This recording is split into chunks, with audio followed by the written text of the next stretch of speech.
रहीम दाद एक गरीब मगर मेहनती किसान था।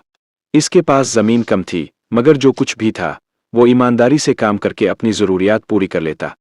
इसके साथ इसका एक वफादार कुत्ता शेरू भी था, जो हर वक्त इसके साथ रहता था। शेरू ने हमेशा अपने मालिक की हिफाजत की और इसके घर और खेत का ख्याल रखा। एक दिन रहीम दाद खेत में हल चला रहा था कि अचानक बादल घर आए और तेज बारिश होने लगी। वो जल्दी से घर की तरफ रवाना हुआ, मगर बारिश के बाइस रास्ता फिसलन भरा हो गया। वो एक कीचड़ भरे रास्ते में फिसल कर गिर गया और इसकी टांग में शदीद चोट आ गई। वो तकलीफ के मारे उठना सांस पहचा और भौंकने लगा। पहले तो लोग हैरान हुए, मगर जब शेरू ने उन्हें रहीम दाद के गिरने की जगह पर ले जाने की कोशिश की तो उन्हें समझ आया कि कुछ गड़बड़ है। वो सब इसके पीछे चल दिए। जब वो वहां पहुंचे तो रहीम दाद बेहोश पड़ा था। लोगों ने फौरन इसे उठाया और गांव ले आए। गांव के हकीम ने इसकी मरहम पट्टी की और चंद दिन में वो ठीक हो गया।